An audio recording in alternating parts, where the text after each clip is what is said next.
Hey guys, how's it going? This is Carlos from the Just Fans podcast. I'm joined here with my co-host Rios. How's it going, man? I'm sober at a bar. Who would have figured? Rios is sober at a bar for the first time. We are actually live for the very first time at Bull and Bear Tavern. It's a bar that we've basically been coming here, well, since I was like 21. Rios, since he was 21 also, but that was like 60 years ago. About 45 years, sir. I'm not that old. Exactly. We got our good friend Tom here. Thank you so much, owner of Bull and Bear. Appreciate you for having us, man. So we're doing a little pregame show for before the game, the Texans versus the Dolphins, which we're excited to see a little bit more of C.J. Stroud is what we're predicting.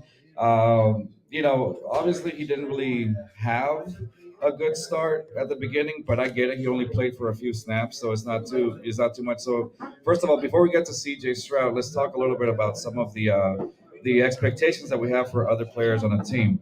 So let's start off with one person that really ended up impressing me last week during the preseason game was Juice Scruggs. I like how he just completely dominated the defensive lineman against against the New England Patriots. What did you think, Rails, about Juice Scruggs' performance against the Patriots? Yeah, like I said last week, he didn't perform like a rookie. Like he knocked the dude on his ass basically. Like he pancaked him. You don't really see that from O-line, especially a rookie O-lineman. Yeah. So it was real impressive to see, and he was kind of picking up the slack a little bit on the interior as well because they were struggling a lot. So he was picking up the slack. So it's nice to see that from a rookie. Yeah, you're right. Absolutely right. It was really nice because we had Quessenberry before, and we knew that as of last season, Quessenberry wasn't a center you would talk about. Lots of mistakes. Worst rated center. Yeah, he was the worst rated center in the NFL last season, and so having Juice Scruggs, yes, he is a rookie. There are going to be rookie mistakes. All I hope is that it's obviously nothing like Kenyon Green, his season last season, because that was awful too. But I'm looking for a bounce back from Kenyon Green this season as well. So high expectations for him. But continuing with Juice Scruggs though, Juice Scruggs, man, when we saw him in a training camp, he was massive. That's a big old boy, man. I felt tiny next to him. I'm 6'1", 190, and I feel tiny. Seeing him, it was like I had to look up at this. Yes, Mr. Scruggs. He is a massive dude. But I mean, seeing how massive he was, like just seeing how he manhandled the Patriots defensive line of some of those guys. I mean, that's great protection for C.J. Stroud. Oh, yeah. That to me, that made me feel more comfortable about C.J. Stroud getting the protection that he needed. In the pocket, so he's able to get some time to throw the ball accurately to whoever's open, really. So Juice Scruggs, I think he's going to have a great rookie year from what I've seen. Hopefully today we see more of him and we get to see exactly how much more he can contribute to this team. Yeah, so typically preseason is usually 4 games, but now that it's 3, I think this is going to be like a dress rehearsal. You're going to see the starters go at least a half, unless it's like a blowout or they're like CJ's getting manhandled like he did last week. Then they might pull him out early, but I think at least the first half you're going to see most of the starters. Yeah. Dameon Pierce was warming up. I don't know if he's going to play. If he plays, I think we can see what this offense could really look like, especially with him out there and Tank. That'll definitely open up things for CJ, getting more of a security blanket. Hopefully this week he can target Schultz a little bit more where he's, has a defender in his face. So I'm excited to see how this turns out today. You're right. And speaking of Dameon Pierce, I mean, when we're talking about Juice Scruggs just getting protection, he also can be a force of making holes for Dameon Pierce to go through, making it easier for him to run through stuff, through some of those defenders. So I'm hoping that Juice for me is going to be key. I want to see what he's going to do today on the field. So I'm looking forward to that. So if they could open any type of holes for him, because this man had basically a guy in his face as soon as he touched the ball last year. Yeah. So if he can get at least a second to make his cut, go through the hole, go through the gaps, man, you're gonna see a whole different Dameon Pierce this year. So we talked about another player that I want to talk about is Kenyon Green. We mentioned him earlier. He's having he didn't have such a great rookie start last season. So, what are your expectations, Rios, coming in today for Kenyon Green? I'm not sure if he's playing there or not, but like if this season at least, how do you feel about Kenyon Green? The only direction is up because it sure as hell can't get any worse. I have never seen a man sack his own quarterback. That's right. Kenyon Green is the only man to sack his own quarterback in recent time that I can remember.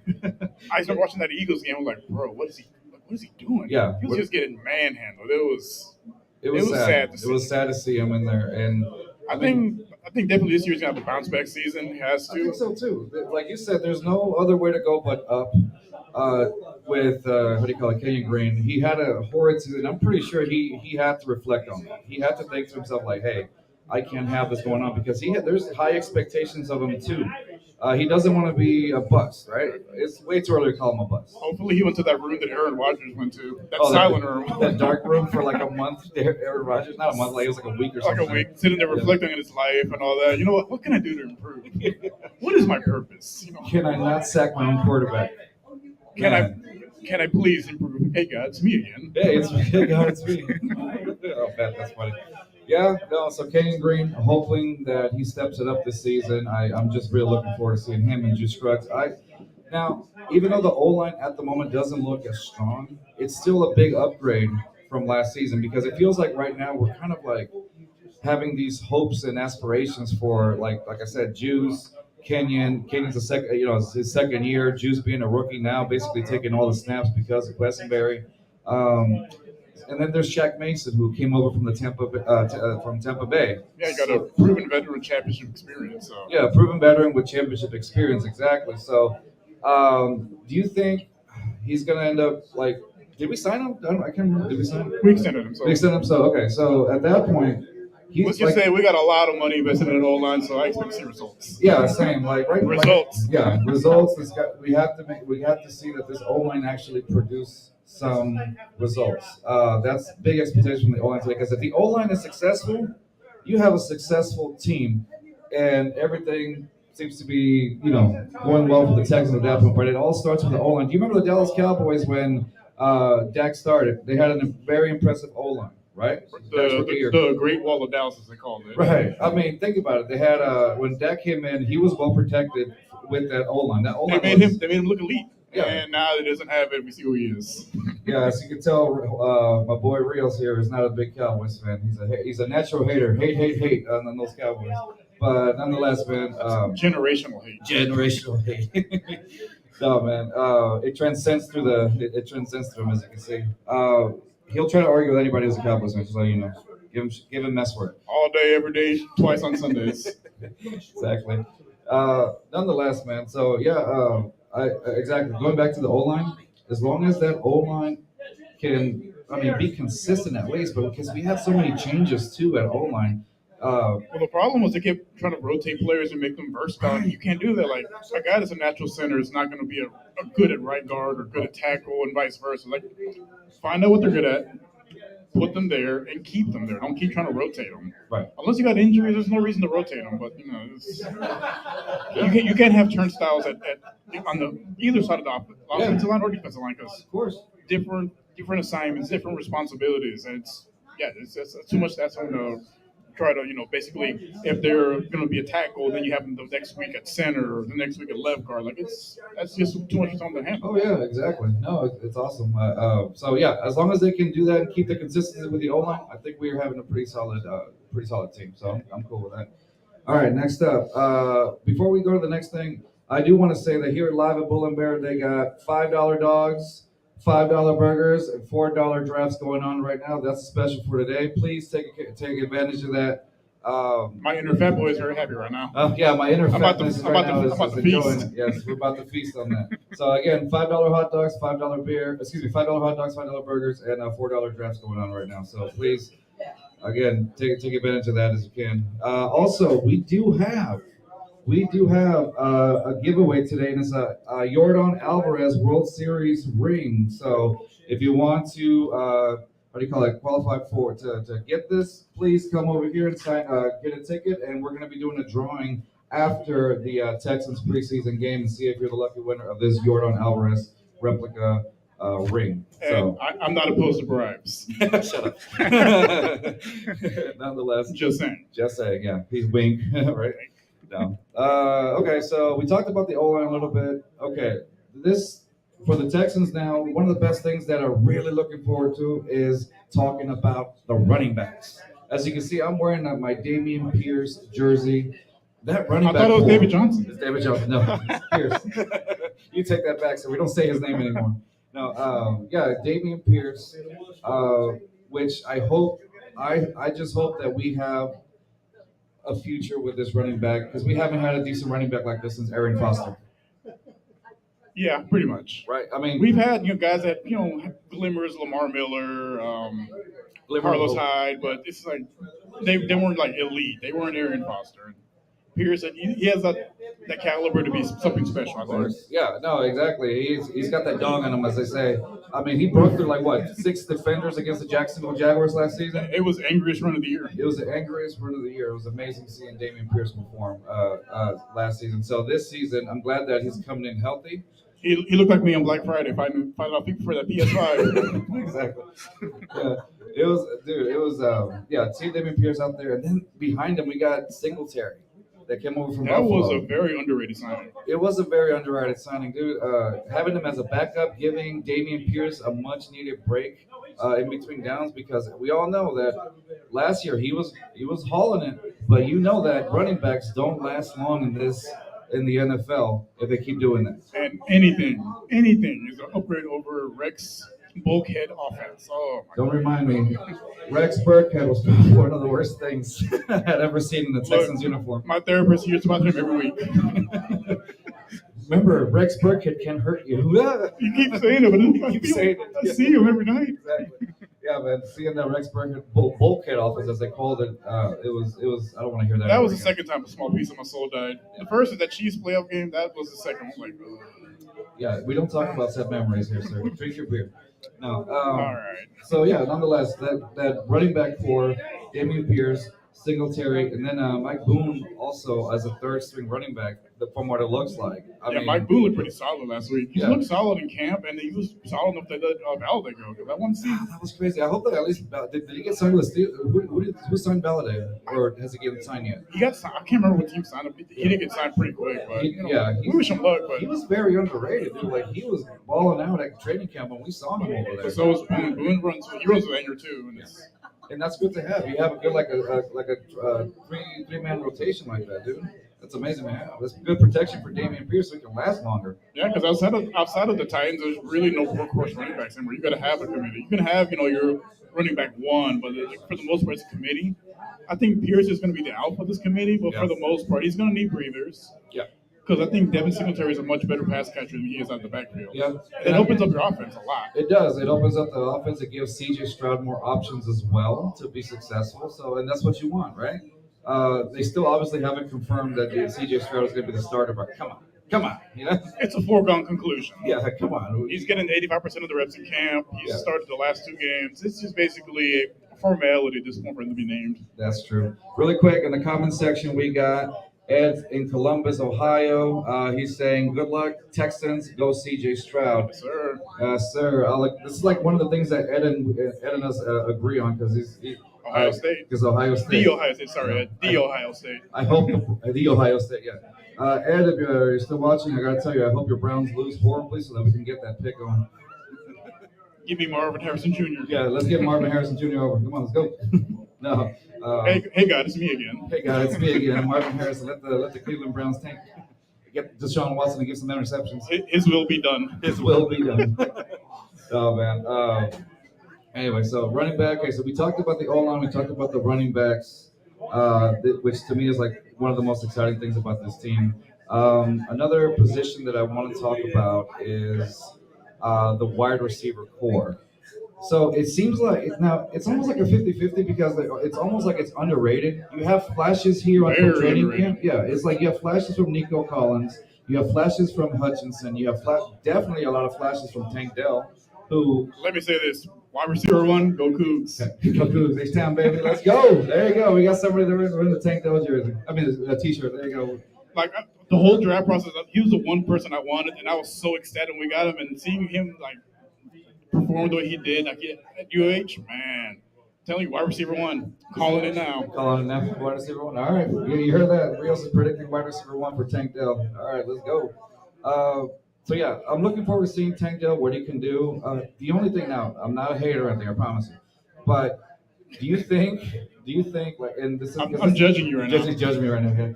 No. Do you think his size? Do you think it's gonna make him? How do you think he's gonna take a hit though? Because he's gonna take some hits. Do you think it's gonna affect him at all? Just the size itself. He took hits in college. Like he plays bigger than he is, and he's taken some hits in college. Yeah. Took some in preseason. I don't think it's going to affect him. He probably needs to add a little bit more bulk. That I can agree on that, but I don't think it's going to affect him in the slightest. I can show him how to add more bulk. Look at me. So I added a lot of bulk over the years. The good kind of bulk, sir. The good kind of bulk. But I think with him, like I said, he gives me a lot of shades of Steve Smith Senior. Man, like it's just, they play the same type of way, just fearless. Smallest guy in the field, but just fearless and just someone you can always depend on to get that first down, get that crucial catch, get that crucial touchdown. Like just man, can't say enough about the kid. Yeah. No, overall, like, I mean, he had what a training camp. He had this week. He had like 3 touchdowns in the red zone by C.J. Stroud, right? That was his specialty at UH. Yeah. He was a red zone operator there. Like, oh, definitely. You would disappear, and then next thing you know, touchdown. Like, yeah. Like, where'd he come from? He's quick. We got a comment over here by Public Enemy 59, so Boy Los. He's asking, would y'all be opposed to sitting Stroud for a few games? Sir, you can shut the hell up. All the way up. Well, see that absolutely not. So there's like half of the Texans fan base, and I'm not saying just the Davis Mills fans or anything, but there's people that want to that would like to sit C.J. Stroud behind either Davis or just sit him behind just so that he can gain more of an experience, kind of like on the outside looking in or whatever. Kind of like how they did for didn't they do that for Patrick Mahomes at the beginning? That's their biggest argument. They always bring Mahomes like that. Look, Davis Mills and Case Keenum, they're not Alex Smith. That team is this team is not that Chiefs team. That they're a perennial playoff team. That team was built to win already. It doesn't matter who you had at under center. It's a little different situation. This one, it's a young team. Let the young kid grow with his young teammates. Like it makes no sense for him to sit on the sidelines and just watch. So would you? Let me ask you this though. So would you rather him do you think it'll be detrimental for him if he goes, let's say midway through the season, let's say game not even midway, maybe like game 7, game 8, somewhere down the season? Yeah. What if he's bombing, and then it becomes detrimental to his mental ability to throw the ball and stuff like that? What if it gets in his head? Do you think? What do you think he can? Do you think he's going to be able to come back from that, or what?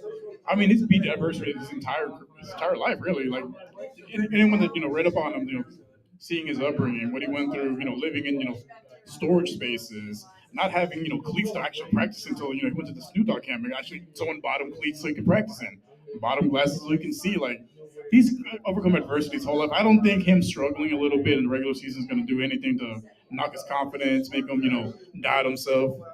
So growing pains. Okay, so you're saying because of all that he had to go through in his younger childhood, that's going to make him mentally strong. I'm a big proponent. Adversity builds character. He's going to do a lot of adversity. He has a lot of character. It's not going to knock him. Okay, so you would say, and I mean, obviously you're not the only one that says to start him. But when we had a Big Sarge on the show not long ago, a few weeks ago, he was also very proponent for, hey, let's start C.J. Stroud. Let's almost throw him into the wolves. Let's see if he gets, sink or swim. Yeah, sink or swim. So we'll talk a little more about CJ and some of the stats that we're looking at for CJ today. So, okay, so like I said, we talked about the wide receiver core, we talked about the running backs, and we talked about that O-line.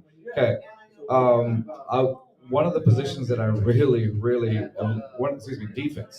defense. The swarm. The swarm, yeah. That back, the back with the safeties and the corners, that's going to be a no-fly zone. Oh yeah. Yeah. They were a top 10 unit last year. The only problem was we couldn't stop anyone from running the ball. Like me and you probably could have gained at least 100 yards rushing last year. I could not. I could have not done that. I would have gotten tired by the time I got on the field. I believe in you, sir. You could have got 100 yards. I would have sweat profusely. No. Derrick Henry looked like Tecmo Bo Jackson last year.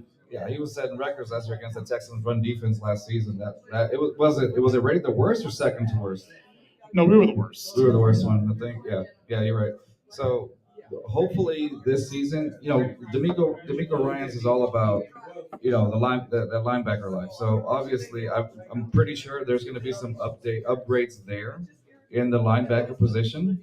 In order to help us out with the run game, also your front seven as well. You got Will Anderson now, which I am expecting so much from Will Anderson. Defensive rookie of the year. You think you're predicting defensive rookie of the year? Yeah, at least 12 sacks if it doesn't break the record. Because the record's 14 and a half from Alden Smith, and Alden Smith was a halftime player when his rookie season. I think if, especially if we're in a lot of close games, they're going to be rushing the passer. It's not going to be a lot of games where we're getting blown out and they're basically just playing prevent. We're going to be a lot of close games. He's going to have a lot of opportunities to try to break that record. Okay. So it seems like you have really high expectations, sir. I do. For the first. I'm the biggest pessimist there is. So if I'm optimistic, I can't see what anybody else would be. Okay. No, I will say this though. I am super excited about this season though because obviously a big change with D'Amico coming in. It's like a breath of fresh air based off of the last 3-4 years of just utter misery as being a Texan fan. The dark ages. The dark ages of the Texans. The dark reign of Reverend Easterby and Bill O'Brien. Jack Easterby and Bill O'Brien. Reverend Easterby. Reverend Easterby. So put some respect on his name. Put some respect on that man's name, yeah. All I'm gonna say is with either one of those guys, it's on site if they ever come to Houston. Oh yeah, I'm sure. He was in Houston last week. Bill O'Brien was not. We were in New England. That's when. Oh, that's right. Yeah, you're we right. were over there. I don't even know what day it is. No, it's Bill O'Brien. Oh, I just imagine how much hatred that man has in this city right now. Like he set the team. Him and Jackie. He's up there with Bud Adams. Bud Adams from the Oilers. So the tiers are Bud Adams, yes, way up here. A little bit lower is Easterby. A little bit lower is O'Brien, and then it drops from there. Yeah. So according to Reels, it's on site, yo. No, so all day, every day, 3 times on Sunday. There you go. All right, again, so just another announcement. We are live from the Bull and Bear Tavern here in Houston. There is $4 draft beers, $5 dogs, and $5 burgers here at the Bull and Bear. So please come on out, enjoy some burgers, enjoy some dogs. Let's watch the game at 3 p.m. here. Grab some beers at $4, y'all. $4. Yeah. And you got the pride of A-Leaf back in his backyard. Where's that? Right here, next to the California. I am not, bro. I lived in California for 4 years. Chill out. You like the Raiders and you don't like crawfish. You're I do not like the Raiders. I used to. I don't like crawfish. Is that bad? That sounds weird saying that out loud. I don't like crawfish. California. Oh, shut up. You like In-N-Out Burger. I do not like In-N-Out Burger. You like the one in California, don't you? The one in California tastes different from me. Yeah. California. Shut up. Shut your face. Anyway, so, but yeah. Oh, also, we are giving away a Yordan Alvarez replica ring. All you have to do is come on up here, grab a ticket, and we will do a drawing after the Texans Dolphins preseason game. Immediately, because we're going on the post game show. So I take bribes in cash or drinks. Saying that, not take bribes. Maybe no. So yeah, we're giving this Yordan Alvarez ring. Just come in and get a ticket, and that's really it. That's really it. That's all you need to do to apply for this. Apply to get into this drawing for this Yordan Alvarez. Or just maybe, whatever's easier. Anyway, all right. So we discussed O-line, running backs, wide receivers. We talked about we were in the middle of talking about the defensive backs really quick. Okay, what are you expecting from Derek Stingley this season? I expect a bounce back season because last year he was playing in that god awful Tampa too, which is detrimental to his skill set. He's a cover corner, but you have him, basically guarding grass. Yeah, didn't make any sense. So I think this year, now that he's going to be, you have D'Amico that's going to basically, scheme these guys to play things to their strength. So for him, his strength is man-to-man coverage. So you're going to see him basically shadowing. I would predict he'll shadow the team's top receivers. Wow. Okay. No. Do you think you'll have him against? He'll be covering Tyreek Hill today? Absolutely. I can see that's that. the match I'm excited to see because you know what? As their mantra goes, iron sharpens iron. Yeah. I expect to see that. I'm looking forward to that. I want to see him like go 1-on-1, 1v1 against Tyreek Hill. I mean, Tyreek Hill's incredibly fast. They don't call him the cheetah for nothing, obviously. Exactly.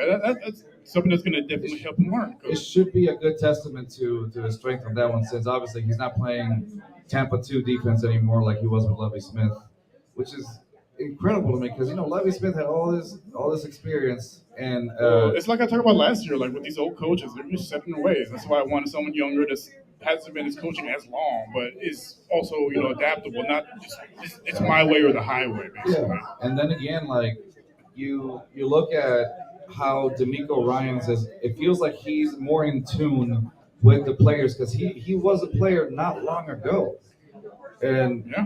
that right there just shows, hey, there is a connection, there is relevance to He was to part of playoff teams as a player, as a coach, I mean as a coordinator, but and now hopefully as a coach he can get some playoff experience too.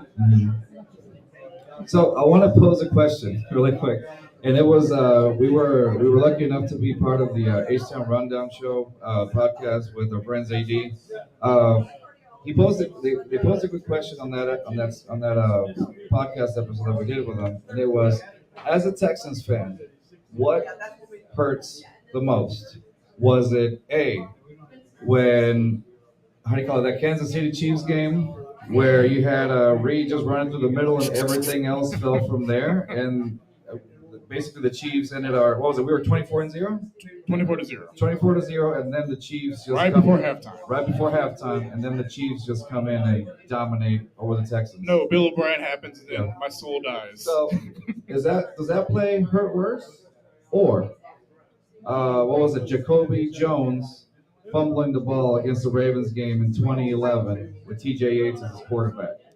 Mine's still the same. That Chiefs game, because that Ravens game, we would have lost the next round. TGS was not ready to lead us to a Super Bowl.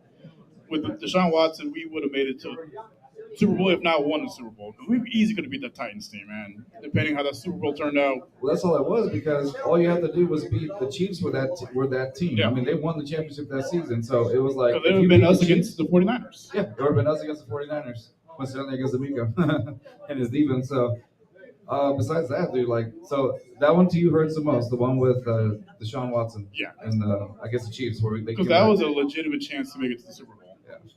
That the team with TJ, we would not have made it to the Super Bowl. We could have beat the Ravens team, sure, but we would have lost that next round. Yeah. Okay. I'll take that. I agree. So yeah, I'm gonna actually agree with you on that one. I think the Deshaun Watson one hurt the most because you had more of a chance on that one. Back in 2011, we had an elite top 3 defense, but yeah, like you said, I don't think T.J. Yates was ready to lead the Texans as a rookie to a Super Bowl at that time. Even though both still hurt, really, but I think that one hurts most. So yeah, there's that. Like I said, my soul died that day. That Ravens game, it hurt, but there wasn't soul You eventually crushing. got over it. I got over it. This Yeah. one, my therapist, he hears about every Thursday. I think it kind of hurt more because you knew that was a straight up coaching mistake. It wasn't like on the players. Like when Jacoby fumbled it, well, you're like, all right, stuff happens, right? But Especially since errors happen. but now if it's a You're coach, 24-0, and you run a fake punt on their side of the field. Like, what do you gain? Like, what was? Well, I want to know. I want to ask him. What was the thought process? What did you think was going to happen? What was the goal of doing that? yeah. Like, seriously. But Brian. Before I knock you out, what was the goal? Jeez, man. Yeah. Let me see. So yeah, the defensive backs now. What about the linebacking crew? Man, Perriman, he looks like a silent linebacker. Yes. He's impressive. I'm worried about him staying healthy because that's been an issue with him his whole career. So I'm worried about his health. But if he can stay healthy, man, he's gonna be fun to watch. He's gonna be one of those leaders on defense, I think. Yeah, definitely. Perriman is going to be one of those leaders in defense, like you said, dude. He was like silent to silent last week against the Patriots last week. There was a particular play. I don't know if he sacked or something. I can't remember what it was, but he came out to the sidelines sweating like crazy. And I told y'all, look, Perriman looks like me after I walked 10 feet outside. And this used to me. That's pretty much anybody at this point. Yeah. As soon as I come out, I'm covered in sweat. But like he's balling out. He's playing like a madman out there, which is, to your point, he could get injured this season because he's older and how do you call it? He's playing like that. So I don't know, man. I just hope he doesn't get injured this season. But it looks like he might. He was limping out the field almost last week. Yeah, hopefully he can take it a little bit easier, but I think if he can stay healthy, it's going to be one of the leaders of the linebacker core. Yeah, because they do need a veteran presence there in the linebacker. What do you think about Terry Hughes? Hughes? Wait, no, not Hughes. Jerry Hughes. Jerry Hughes said Terry Hughes. He's a defensive lineman. Oh, what do you think about him this season? Well, he was our sack leader last year. I think it's going to be a rotation between him and Bernard. Because Bernard's a contract year, so I think he's going to ball out because, again, he's trying to get paid. So. Yeah. Bernard. That'll be a good rotation, though. But I think Bernard ultimately takes the starter role. But Hughes would be definitely a good presence, especially on those key third downs. Because he was our top passer for last year. Like, he'll be real key on those key third downs where we need to get stopped. Mm-hmm. What about? So now I'm going to name a few players here. You tell me what you think. Roy Lopez. What do you expect of Roy Lopez this season? Man, it's kind of tough last season, wasn't it? It was tough sledding. Not gonna lie. Hopefully he can be a serviceable backup. I think Rankins is our defensive tackle for a good while. But if he can shine in preseason, take opportunities when they swap out for rest, like if he can take advantage of those opportunities, I think he'll be a serviceable backup. Which we need because we definitely need depth on both sides of the trenches, the offensive line and defensive line. So I did like how going back to the swarm thing. Like I did like how they were going after the quarterback. Like that was one of the main things. They were going after the quarterback. It was going back in time to 2011, 2012. Just attacking the ball, attacking the quarterback. It was shades of that Bulls on Parade defense that we used to have back in the day. They would not relentlessly go after the quarterback. The good old days. Good old days. When Jacoby Jones fumbled the ball and we could have got to. No, the beginning of the end was when Schaub got his foot stomped by Albert Hainsworth. Oh God, yeah. That was the first the card to fall from that tower of cards that just brought the whole thing to crashing to the ground. Yeah. I am a proponent, and I always say this, that year that Matt Schaub got injured, if he had not got injured, I feel like we're doing a what if episode of Marvel here. What if, like, Matt Schaub had not got injured? I really do think the Texans could have gone to Super Bowl that year. That is a hill I will die on. Well, even then, like, our good buddy Quentin Demps, when we had him on the show, he agreed with us. If you're not familiar with Quentin Demps, then you're not a real fan. No, if you're not familiar with Quentin Demps, he used to be a former safety for the Houston Texans during that Bulls on Parade defense. Our glory years. Our glory years. He used to switch out with like Daniel Manning and stuff like that. So great player. He had a lot of tenacity. He was great overall. And probably the best draft story. Great draft story. So he agreed with us and said, "Hey, you know what? He was a believer. He played on that team that year. He's like, yeah, I truly believe also that if Matt Schaub didn't get hurt, they would have gone to the Super Bowl that year. After he came back, Matt Schaub wasn't the same. Pick six. That confidence went down. And then we go from Schaub to that carousel of just garbage juice. Like the Hoyer the Destroyer, Ryan Mallett, RP Mallett. Then Brock Osweiler, who stole $72 million from the Houston Texans. Greatest thief in history. You remember the memes of people were like returning him back at Walmart? Like, this broken, the quarterback. Have you seen this man? $72 million reward. Yeah, that was. I gotta say though, when we had Rick Smith as a GM, he had some great picks. He was great as far as first rounders go, but then again, it's kind of hard to miss in the first round. His issue was the later rounds. That's where you build your team. That's where we had a lot of our issues. He could not draft past the first round. Yeah, after the first round, it was like, that's where you construct your roster from. That's where you find those gems. That's where you find your depth. That's where you find your 10-year starters. Yeah. He struggled with that. No, yeah, I agree. So now, okay. Do you remember a conversation that we had probably right before the draft, like rating Nick Caserio as the Texans general manager? Okay, so he got a lot of flack obviously last season. I thought it was fine with the Stingley, but would you have, if you were Nick Caserio, would you have drafted Stingley or Sauce Gardner?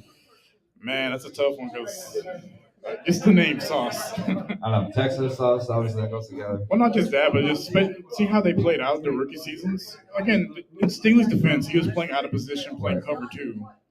He's covering grass while Sauce is playing his bread and butter, guarding a receiver. Right. So obviously, people are going to rate Sauce higher. I think I still go with Stingley, Yeah. just because Stingley played against better competition in college. It's just his biggest knock is the injuries. Well, against Jamar Chase, Because if you look back Justin at it, Jefferson, he was locking his dudes out in practice at LSU. as a rookie. Jamar Chase, Justin Jefferson, and those are two top receivers in the league. Yeah. No, I agree. I don't know, man. I feel like I kind of would have gone with Sauce Gardner if I was Nick Cassera, but what do I know? It's a tough one. Like it's one of those you can't really go wrong with either one, but it's one of those things we have to wait a few years to see who's ultimately going to be the better player. All right. Yep. No, I understand. Because again, this year he's going to be actually playing in position, playing man to man. So we're going to see how he does. And if he is a shutdown corner, hey, well, worth it. Right? It could be a 1A 1B argument. That's true. But now if he gets smoked like Kareem Jackson's rookie season, oh yeah, then we're burnt toast, man. We're in for a long year. Kareem Jackson looked like Eli Apple. Oh man. So yeah, no, I definitely agree. So again, here at Lab at Bull and Bear, $5 burgers, $5 dogs. We got $4 beer. We got $4 draft beer. Also, we're giving away a Jordan Alvarez replica ring. All you got to do is come here, put your name on the ticket, and we will do the raffle at the end of the Texans game today. We are here until the first preseason game starts, and we will watch the game, coming out with us and stuff like that. That'll be fun. Hey, what did you think of now they're doing Trillburger at NRG Stadium? What a time to be alive. Yeah, exactly. I haven't had one yet, but I'm looking forward to getting one. Dude, I keep hearing mixed reviews on it. They're like it's way too salty or way too. I've heard mixed reviews also. I've heard some it's really amazing, and some it's like it's. I still want to try it. But it's not going to impede me from trying it. But yeah. It's every time we go, dude, there's like a huge line out there. Well, I tried to go once, and that line was out the door. I was like, I'm not gonna wait for a burger. No, yeah. Exactly. Well, because I see lines for In and Out, and I'm like, what are y'all doing? Why are y'all in line for that? It tastes different in California. Very mid burger with bland fries. No, I understand. No, back to the Texans here. So, okay, so we talked about okay. So now let's get in the conversation of the quarterback position. Okay. So you said obviously start CJ Stroud. Yeah. Let's go. Let's let him learn. Kind of throw him into the wolves or whatever. I agree with that. I do. But in the back of my mind, I'm also thinking, is that the right move? Look at Joe Burrow, played behind the worst offensive line in the league. Sure, he tore his ACL, but then he came back next year and Super Bowl. Okay. So I can see that, but that's a good point right there. At some point, I mean, you kind of do have to kind of throw them into the wolves and learn from experience. Exactly. Might as well just do it from week one. Yeah. And it's just, to me, that's what I'm saying. It's just the back end of it. What if he just gets in his head too much? I mean, we saw shades of that his very first rookie game. Of course, that's his first game ever. I've never seen 4 passes dissected so much in NFL history than that particular player. He's successful in that play action. When he did the play action, I was like, well, remember, it brought you back to shades of Matt Schaub, running and then just so obviously, I think this offensive scheme with Bobby Slowick, I think that's going to help him a lot more as well because it's very QB friendly. It's that West Coast offense. Yeah, it's going to help him out, so that should help. A lot of quick reads, focus on the running game. Throw him out there because he's not going to have to carry the load on offense. So let me ask you a question. Let's say that for some reason, again, this is a what if scenario here. What if they do decide to sit CJ Stroud to have him learn? Would you start Case Keenum instead of Davis Mills? Absolutely. What would the purpose of starting Davis Mills?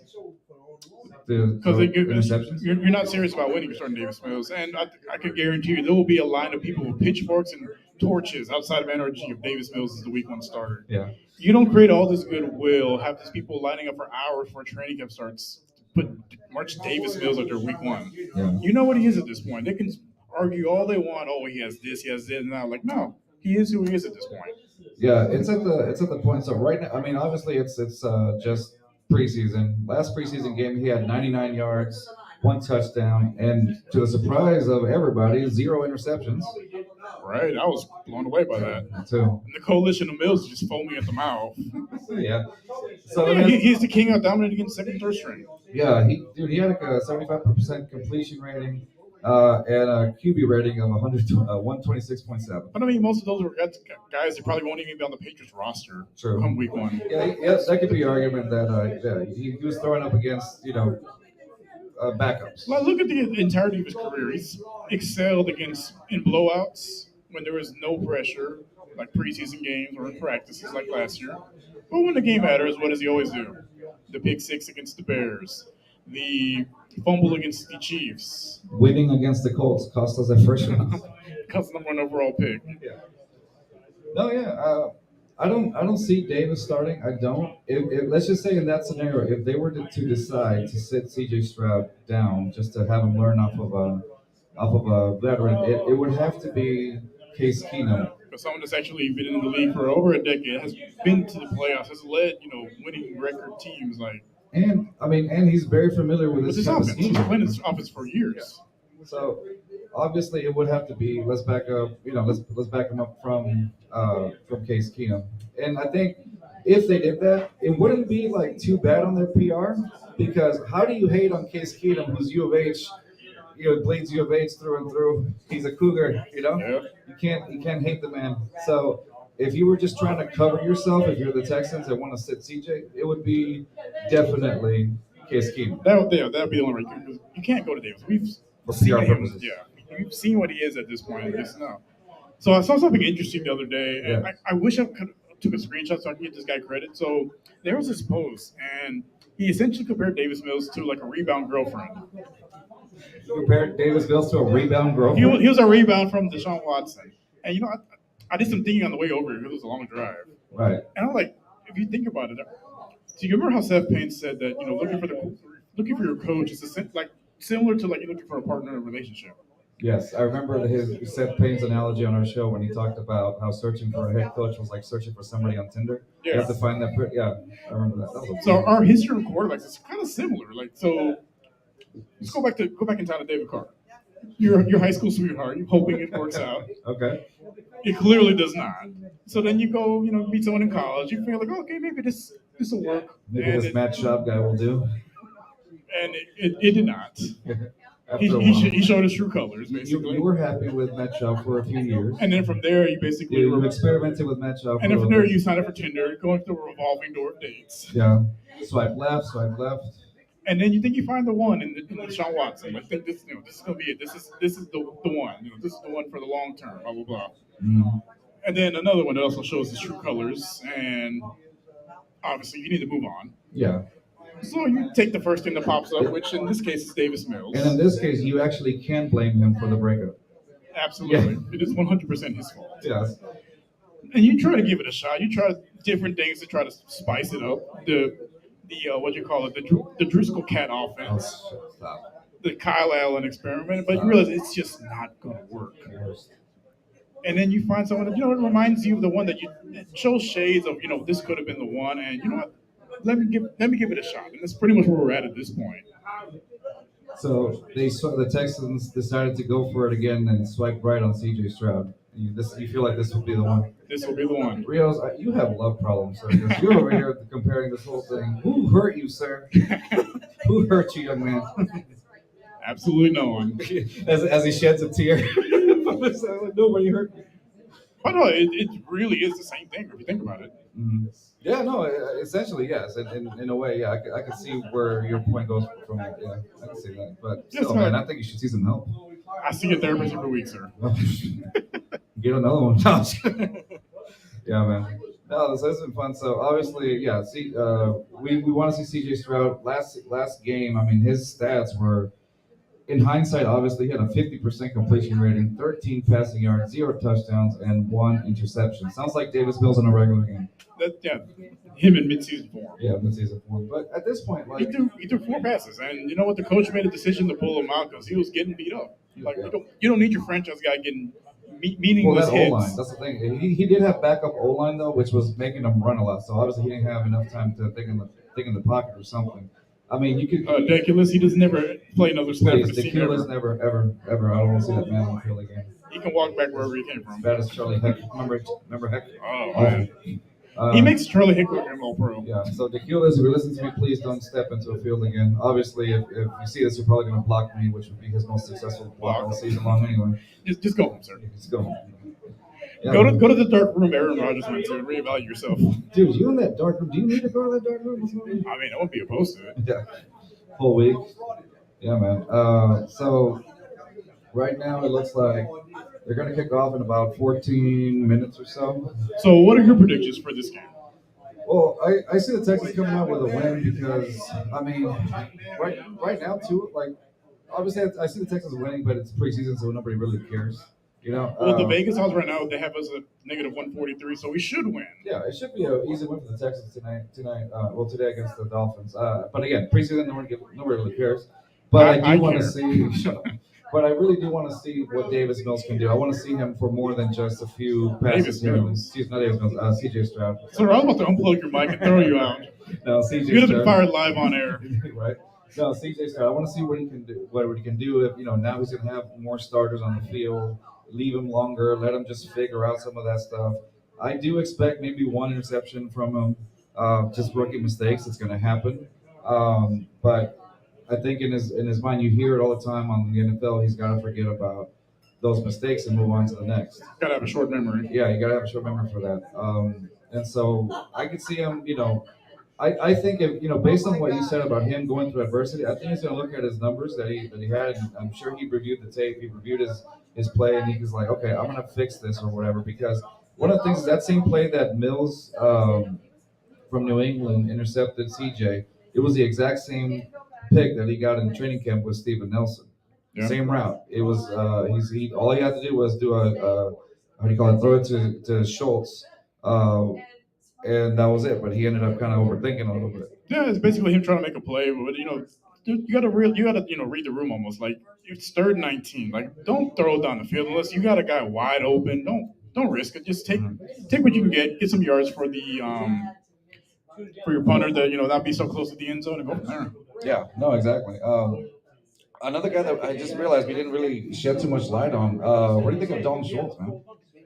Well, he had 0 targets last week, so he can't really. He looked pretty good in camp, except for the time he got lit up by by Petrie.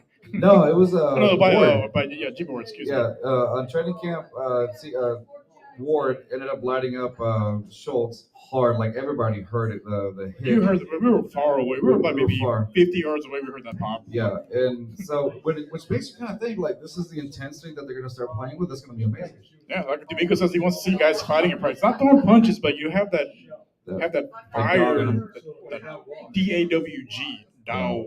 Yeah. So no, that's understandable. I think that would be great. I'm expecting a lot from Dalton Schultz. I think it's going to be a good safety net for CJ Stroud. Definitely a good safety blanket. I think because he's going to be like his version of Kittle, basically. Trying to get him the ball and get him the ball in space, get him the ball in these little short routes, and let him go to work, try to get some yards after catch.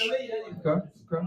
So you and I have a fantasy football draft live going on tomorrow on our podcast, the Just Fans podcast, from our friends at Let's Talk Sports. So all I gotta say is it is absolute BS. I have pick 14. I demand a recount. There's no way I get the last pick in the first round. Let's see what you're made of. No. So if for those playing fantasy, what would be your first pick if you had pick one? Would you go wide receiver, running back? If it's PPR, man, I'm tempted to go with McCaffrey, but those injuries, man, it's just you can't count him to stay healthy. So I'd probably go the safer route and go Justin Jefferson. As a wide receiver, right? Yeah. The wide receiver route. Okay.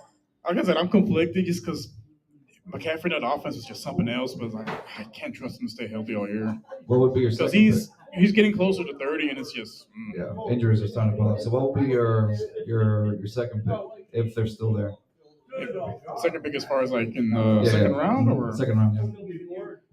So with me, my draft is a little bit different. I usually go receiver heavy early, and I kind of just swap out the running backs because, like I said, there's outside of Derrick Henry, there's no real true running back. Right. That plus, I'm usually picking in the middle or at the end of the first rounds, and never draft them in anyway. So what would you pick Dameon Pierce at if he's still there? What pick would you take? If he's still there in the second round, I would go with Pierce next. You'd pick Pierce in the second round? Yeah, because they're going to even D'Amico said they're going to rely a lot on the running game, and he's going to get you those tough yards. He's going to get you those goal line carries. Because Singletary, his biggest issue in Buffalo was he couldn't be relied on in the red zone. Right. They basically relied on Josh Allen to get those red zone touchdowns. Right, I remember that. Yeah. Because with him, Zach Moss, and with Dalvin Cook's brother, they weren't really red zone threats. It was Josh Allen. They'll get you a bunch of yards between the 20s, but once they got in the red zone, they were non-existent. So I think that's going to be where this offense. I can see them moving the ball much better than last season. I don't expect this team to be in last place in passing yards and passing touchdowns. So we're going to have a lot of opportunities to get in the red zone. I think Pierce is going to have at least 12 touchdown runs this year. Do you think he reaches? Does Damian Pierce go over 1,000 yards this season? Easily. The Vegas odds have him. The over under right now is like 935. So if you're a betting man, definitely bet the over. Okay. If he doesn't, barring injury, there's no reason he should get under 1,100 yards rushing. Okay. Let's see that. I think so too. He's gonna definitely, like, you can tell. Like, I mean, he broke out. The only reason why he didn't reach 1,000 yards his rookie year is because of his injury, and he totally could have done it. I think he was like 200 yards away, maybe less than that. It was less than that. It was like he had 900 plus. Yeah, exactly. So they just shut him down because it's a lost season. They were trying to lose at that point. Yeah. Except for Davis Mills. Davis Mills, who wanted to show his game. Look what I can do. I can win against the Colts and ruin everybody's chances of getting a quarterback. Yeah, I could beat the team that's actively trying to lose. Remember when they threw the ball? He could have easily gotten intercepted in the end zone, but the safety was like, I'll just let it go through my hands. Well, because he followed the game plan. Yeah. Don't try to win the game. Exactly, and he, regardless. Like they were actively trying to lose. We were trying to win, and we barely beat them. That's how sad that team was last year. I just thought it was funny that he celebrated like crazy afterwards. Like, oh, good Lord. Just became the most hated man in Houston right now.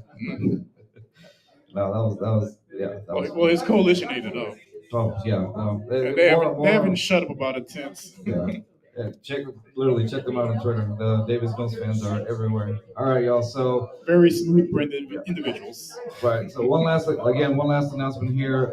Again, if you're barely coming in for Bull and Bear, we got the Bull and Bear's got $5 dogs, $5 burgers, $4 draft beer, and also we are giving away a Jordan Alvarez ring. All you gotta do is come up here and get a ticket, put your name on it, and we'll have a drawing after the Texans game. Or give me cash. Saying that. All right, y'all. So do you want money or not? Huh?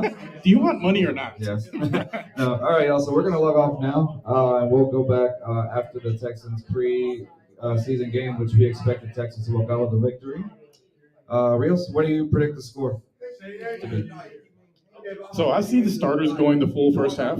It's probably gonna be the dress rehearsal. I'm gonna go 28-23 Texans. 28-23 Texans? Yeah. I'm going to go with probably 21-10.